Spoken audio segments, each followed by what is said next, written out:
What's happening, YouTube fam? I want to welcome you back to the Lil J Show.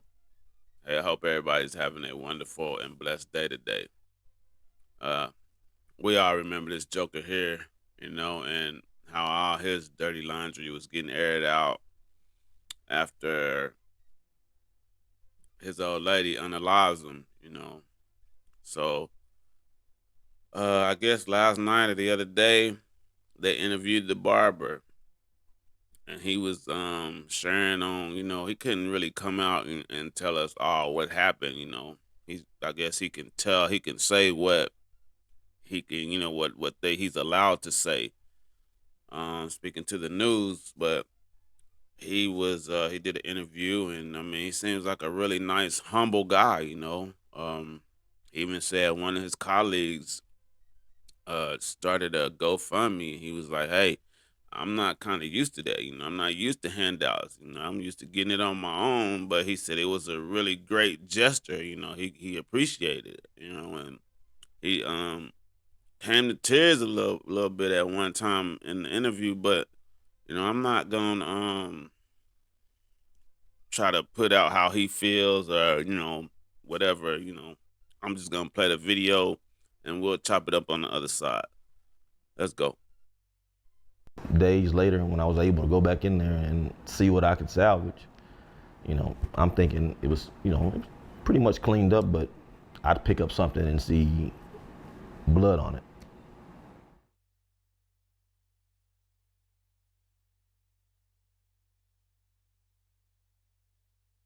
Well, first of all, Dax, tell me what made you want to become a barber? How did that happen? I started. Well, I have four brothers, right?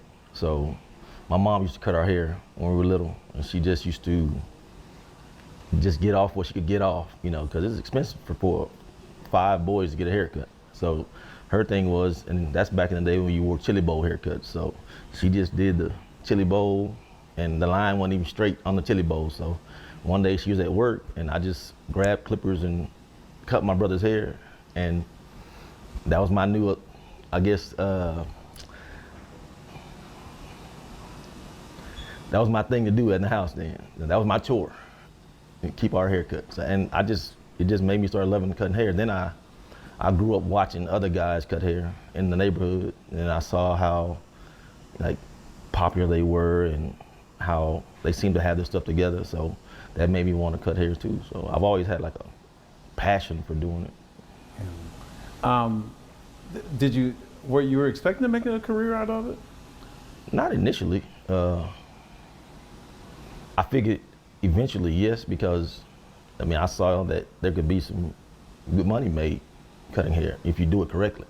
Not just jump in there and thinking I'm gonna make a lot of money, without putting work in. There's a certain way to get to the money is the money, but you have to work towards the money. It doesn't just come because, okay, I got some clippers and I got some nice clippers and a good logo. Now I can make some money. No, you have to have customer service. You have to care about people. Care about your clients.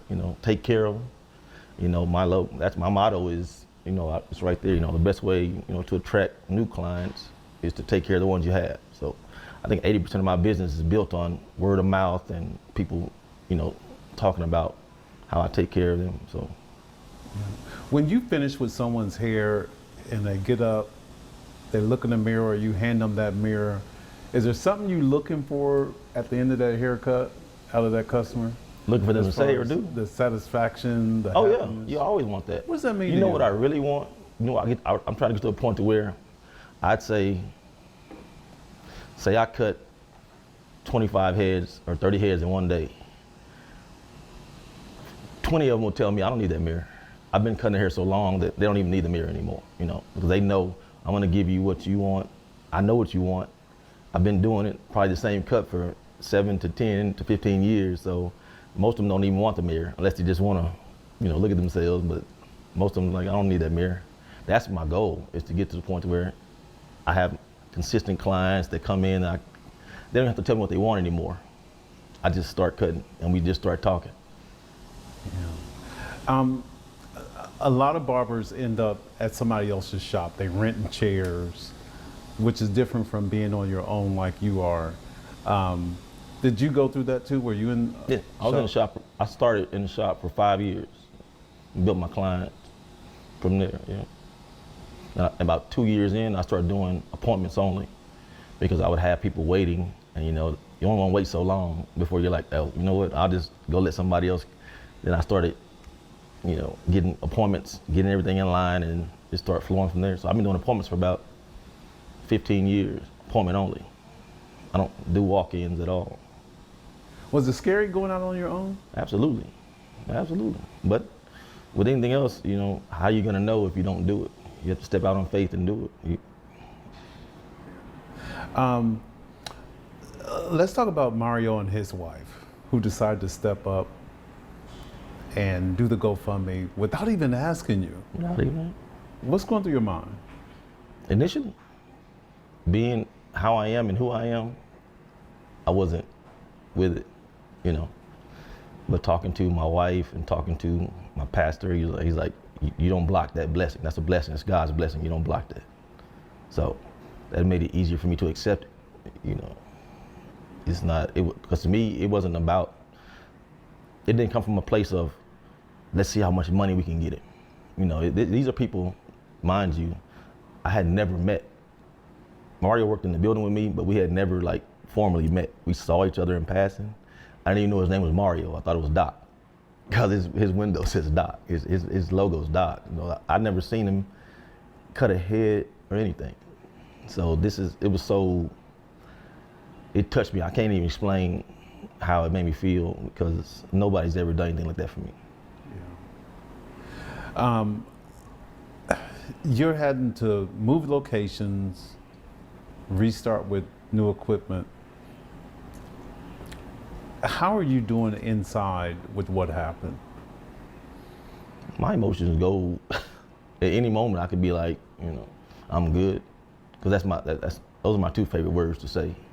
I'm good, you know. But sometimes I'm not. You know, I can't keep my eyes closed too long.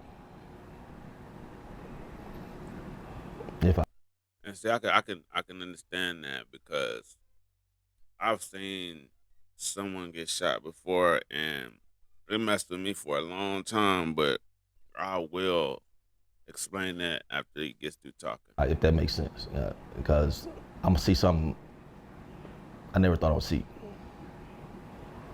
Tell me about your support system. Who's around you? My wife. I met your wife. Oh yeah. Tell me about her. That's my wife. Yeah, that's my guardian. Yep. We're each other's protector. Yeah. She gonna be mad at me for saying this, but she told me she was when I called her, she was at work. She works from home, and she just jumped up and start putting clothes on and forgot to put bottoms on. And her son was like, "Mom, where are you going?" Yeah, so she had to go back and put some bottoms. That's how fast she was trying to get out of the house. Yeah.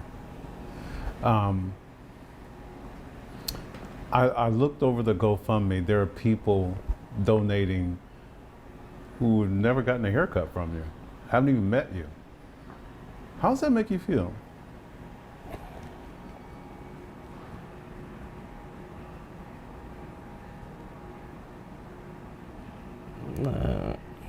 I can't describe that, because, like I said, I'm not used to being the person somebody does something for. Especially people that don't know me. Because to me, it's not. When I see this about it, in the world we live in today, where everybody's pitted against each other in some kind of way.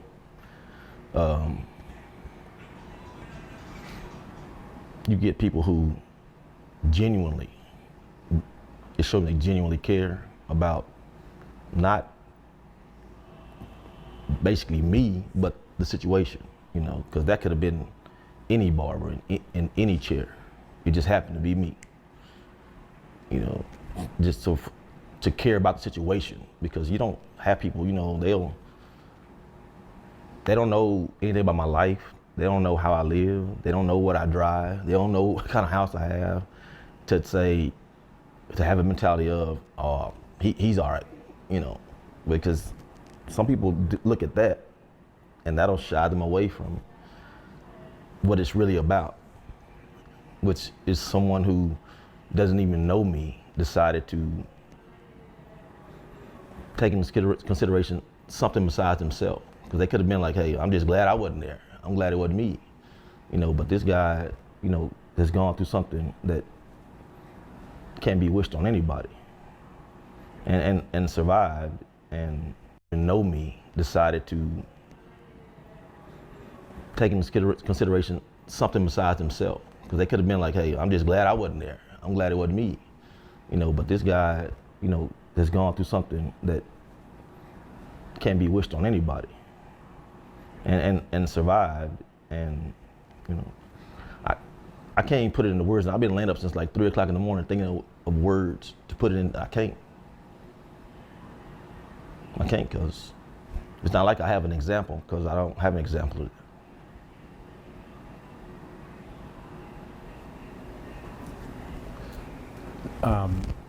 I know that in all the years that you've been barbering, you've gotten your favorite clippers and just equipment. You're having to start all over with that, right? Yeah, basically, yeah. Because there were things that I thought I might be able to go salvage, per se. And when I went back in my suite, days later, when I was able to go back in there and see what I could salvage, I'm thinking it was pretty much cleaned up, but I'd pick up something and see blood on it and get freaked out, So I'm like, I don't want none of it now, I don't know. I don't want to one day be over here trying to get over this whole thing and then pick up something I brought from the other place and there's blood on it. Yeah. Because it wasn't nice. Dax, I see the scripture over your door. With God, all things are possible. Do you ever ask, okay, God, why did I go through this? Why am I going through this? Yeah. Who wouldn't? I don't question it. I don't question because I know it was His will. But I'm not mad about it. I'm not mad at Him about it. You helped me. You made sure I walked out of there. So I gotta be mad at that. What do you want your clients to know, especially those who've been with you over the years? How important is it for them to stay with you, continue with you, just give you a pat on the back? It's everything. It's everything. I have clients that I cut. I've been cutting clients since they followed me from barber school. I cut their hair in barber school, and when I left, they came with me. I have clients that were some of the first people that I ever cut. The first week I was in the shop, they still come to me. That's dedication.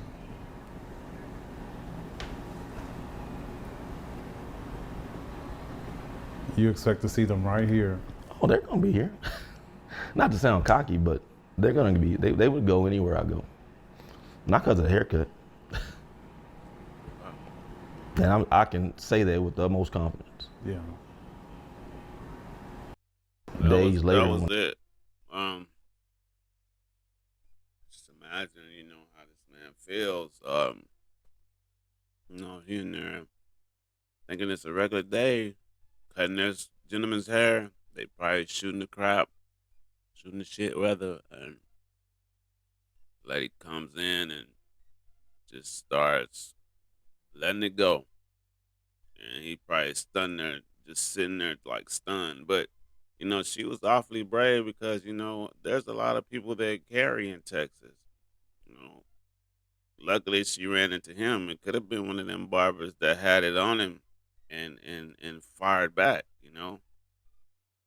Um, but she ended up taking her own life anyways. But I don't want to take the turn that interview into those two. I don't, I'm just really talking about this guy right here, man. He seems like a really great guy, very humble. He even started tearing up, there for a minute.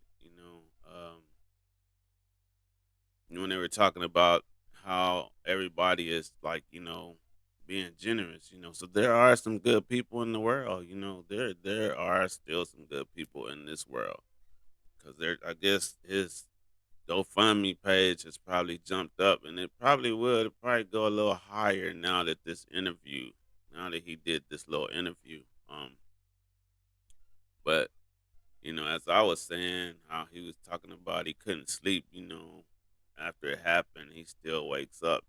I went through that too. I wasn't like as close as he was, but I was at a racetrack and I seen somebody get shot, maybe like 4 feet from me, and that's something couldn't I couldn't get it out of my head for a long time. This actually happened in 2007, and like I guess for shit, I guess a good 5 6 years, man, it was just I just couldn't stop thinking about what I seen.